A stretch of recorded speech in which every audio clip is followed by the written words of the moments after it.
Welcome to This Explainer. You know, tonight when the sun finally goes down, you're probably going to walk into a room and just flip a switch, right? Light instantly floods the space, and you literally won't think twice about it.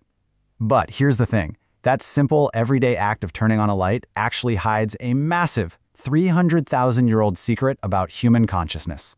So today we're going to unpack how the invention of artificial light completely erased an entire phase of human existence. And we'll see why your weird sleep habits might actually just be an ancient memory trying to break through. Just think about this for a second.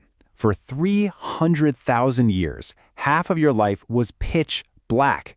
I mean, it's kind of hard to wrap our modern minds around, right? But for 99.9% of human history, that handy little light switch, it didn't exist. When the sun set, the world went completely and honestly terrifyingly dark. Our ancestors had absolutely nothing but the black sky, the stars, and, well, whatever fire they could manage to keep alive. You couldn't even see your own hand in front of your face. So what on earth did they actually do for all those hours? Okay, let's dive into this. Section 1. The world before light. Before humans figured out how to control fire, which, by the way, solid evidence places around 1 million years ago at Wonderwork Cave in South Africa, our ancestors basically acted like every other primate when the sun went down. You climbed a tree, you found a sheltered spot, and you stayed perfectly, absolutely still. Just think about the sheer scale of our evolutionary timeline spent in near total darkness. It's almost our entire history. And in the dark, moving around, well, that meant you became food. Compared to the predators that hunted us, we're talking leopards, wolves, hyenas, our human night vision is just terrible. They could see just fine in the dark and we couldn't, so the night was a time of absolute, total vulnerability. Section 2. Fire and Human Culture. So, mastering fire didn't just keep early humans warm. It completely, fundamentally restructured the human day by adding 2 to 4 usable hours to what was otherwise a really short schedule. And it all really comes down to a specific distance, 30 feet. A campfire creates a literal 30-foot circle of safety. Inside that circle, you're good. Predators won't come near the flames. But outside that circle, you die. And this isn't just ancient history either. Anthropologists note that even today, modern hunter-gatherer groups who wander outside that circle of light at night are significantly more likely to be killed by predators. That 30-foot circle was literally the only safe space on Earth after sunset. And this brilliantly illustrates what anthropologist Polly Wiesner found when she studied the Kalahari Desert Bushmen back in 2014. These people still live very close to our original human lifestyle, and she found this strict, fascinating divide in how humans communicate. Daytime talk? It is purely work. Practical logistics, economic negotiations, hunting plans. But nighttime talk? Totally different. Around the campfire, the conversation shifted entirely to stories, adventures, myths, and jokes. Basically, the campfire birthed human culture. In fact, a massive 81% of campfire conversations were dedicated entirely to storytelling. Think about that. The night fire was our original theater. It was our original classroom, our original church. It was in these specific, firelit hours that humans first learned to think beyond the immediate present and really imagine the impossible. It's where we learned to be us.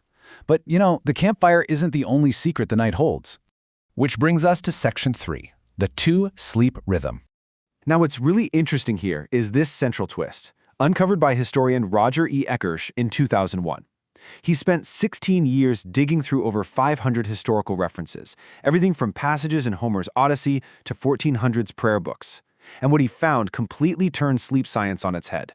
Before the Industrial Age, absolutely no one slept in one continuous 8-hour block. They slept in 2 separate shifts. You had Step 1, the first sleep, for about 4 hours. Then Step 2, a period of wakefulness called the watch that lasted 1 to 3 hours. And finally, Step 3, a second sleep for another 4 hours until dawn. This was a global norm. It was so deeply ingrained in humanity that later on, modern translators literally mistakenly altered ancient Greek and medieval Latin texts just to fit our modern habits, because they couldn't even comprehend a world where people didn't sleep straight through the night. So what did people actually do in the middle of the night during the watch? Well, they did a bit of everything. They'd visit neighbors in the pitch dark. They'd interpret their fresh dreams. A doctor's manual from the 1500s actually advised patients that the absolute best time to study and reflect was during these quiet midnight hours. And a 16th century French physician highly recommended this wakeful window for conceiving children. It was just this incredibly vibrant, active, yet deeply peaceful part of human life. And the crazy part? Science totally backs this up. In 1992, a psychiatrist named Thomas Weir ran an experiment at the National Institute of Mental Health. He removed all artificial light from volunteers' lives for a month, giving them 14 hours of darkness a night. And guess what? Within weeks, every single person naturally reverted to the split sleep rhythm. But here's the real kicker. We measured their hormones and found elevated levels of prolactin during that midnight wakeful period. Prolactin is a hormone intrinsically linked to meditation and post-orgasm peace. These subjects had entered a distinct, deeply calm state of consciousness that most modern humans have literally never ever experienced. Let's move to Section 4, the artificial light era, and see how this builds. So we had this incredible meditative state of consciousness naturally built into our nightly biology, and then we killed it entirely, just to conquer the dangerous night. Our quest for light wiped out millions of years of evolutionary rhythm in just a few short centuries. Think about our historical relationship with the night for a second. Drop this surprising trivia at your next dinner party. The word curfew actually comes from the medieval French couvre-feu, which literally means cover fire. In medieval towns, a curfew bell would ring, signaling everyone to put out their fires, because the night was supposed to be completely dark. Walking outside after dark without a lantern was straight up illegal in many European cities.